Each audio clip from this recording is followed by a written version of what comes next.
सुप्रभात। बाबा कहते हैं, मेरे प्यारे बच्चे, तुम्हारा मुझ पर जो अटूट विश्वास है ना, कभी भी टूटने नहीं दूंगा। तुम्हें अभी लग रहा है ना, जिस भाव से और मुझ पर विश्वास करके काम हो जाने को बोल दिया है ना किसी से, और वह कार्य अगर ना हुआ तो लोग तुम्हारा मजाक बनाएंगे, तुम पर हंसेंगे और तुम्हारे साईं की भी हंसी उड़ाएंगे, क्योंकि तुमने उन लोगों से वह बात कही है जो अभी मुझे नहीं मानते हैं, उनसे वो बात कही है और चाहते हो कि वो ये बात पूरी होने के बाद मेरे और करीब आ जाएं।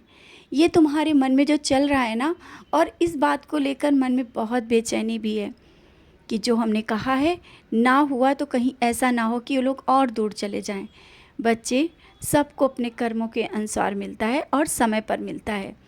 अगर वो नहीं समझ पा रहे हैं तो कोई बात नहीं, लेकिन तुम्हारे सम्मान में कोई कमी नहीं आने दूंगा।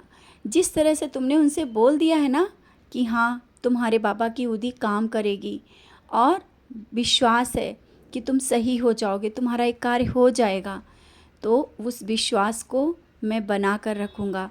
तुम्हारा जिस तरह से मुझ पर विश्वास है ना, मैं देखता हूँ तुम जिस प्यार भरी नज़रों से मुझ पे देखते हो और मुझ पर विश्वास करते हो, क्या तुम्हें लगता है कि मेरा विश्वास कमज़ोर हो जाएगा, या मैं तुम्हें नहीं देख रहा हूँ, या जो काम तुमने कहा है कहीं ऐसा ना हो कि ना हो पाए? ऐसा होगा ही नहीं। आज मैं तुमसे विश्वास दिलाता हूँ, जिस भाव से तुमने उसको उदी दी है और ये बोला है कि काम हो जाएगा, तुम सही हो जाओगे, तुम्हारे हर कार्य में जो रुकावट आ रही है वो सब सही हो जाएगा, तो हाँ, हो जाएगा। और देख लेना, एक दिन वही आएंगे जो आज हंस रहे हैं ना, ये तुम्हारी जो परीक्षा चल रही है, परीक्षा ले रहे हैं, वो खुद आएंगे, तुमसे उदी भी लेंगे और तुम्हारे बाबा के बारे में भी पूछेंगे। जानना चाहते हैं लेकिन अनदेखा करते हैं, और अपने मान और अपमान को लेकर के वो चुप रहते हैं, कहीं ऐसा ना हो कि तुम ये सोचो कि तुम्हारे बाबा के बारे में पूछ रहे हैं। समझ रहे हो ना? जानना वो बहुत चाहते हैं, लेकिन वो ये नहीं जताना चाहते हैं कि वो तुम्हारे आगे झुकें या तुमसे पूछें। तो निश्चिंत रहो, सब कुछ अच्छा होगा और अच्छा हो रहा है। तुम्हारे मान और सम्मान की रक्षा मैं कर रहा हूँ, और जहाँ पर तुम्हारा मजाक हुआ था ना, और जहाँ पर तुम्हें लगा था कि तुम्हारे सम्मान में कमी आई, वहाँ पर वो सम्मान मैं दिलाऊंगा, शायद तुमने वो भी सोचा भी नहीं होगा। वो सम्मान तुम्हें वापस लौटा के ही रहूँगा।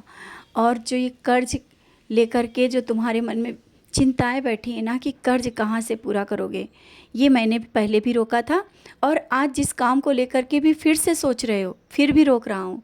काम तुम्हारा सब होगा, लेकिन अपने कर्ज लेने वाली भावना से बच जाओ। मत सोचो कर्ज लेने के बारे में। जब मैं बैठा हूँ तो तुम्हें कर्ज लेने की ज़रूरत ही क्या है? मैं हर एक कार्य तुम्हारा समय पर करवा दूँगा।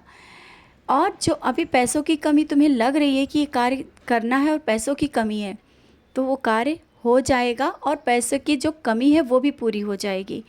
बस तुम किसी के आगे हाथ नहीं फैलाओगे, कर्ज नहीं लोगे। मुझ पर विश्वास है ना, इस विश्वास को बना कर रखना, और मैं तुम्हें कहीं झुकने नहीं दूंगा, तुम्हारे सम्मान में कोई कमी नहीं आने दूंगा।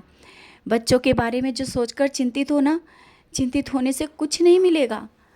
निराश मत हो और हताश भी मत हो। मैं हूँ, सब संभाल लूँगा और सब अच्छा होगा। लेकिन अपने निराशा के भाव मन से निकाल दो। निराश होकर जिस भाव से आज तो मेरे सामने रो रहे थे, मैं देख रहा था। बच्चों के लिए जो आंसू तुम्हारे बहते हैं ना, तुम भी तो मेरे बच्चे हो। क्या मैं तुम्हारे आंसू देख सकता हूँ? तुम अपने बच्चों के लिए रोते हो, मैं तुम्हारे लिए दुखी होता हूँ। मैं तुमसे उतना ही प्यार करता हूँ जितना तुम बच्चों से प्यार करते हो। तो तुम्हारी हर खुशी मेरी खुशी है। हर एक खुशियाँ देने के लिए मैं बैठा हूँ। मैं तुम्हारा पिता हूँ, तुम्हारा साईं हूँ, हर खुशी दूंगा। समय आने दो, थोड़ा सा इंतज़ार कर लो। इतना इंतज़ार किया है, सब्र किया है, तो अब परेशान मत हो। बहुत खुशियाँ होंगी, खुशियाँ ही खुशियाँ होंगी।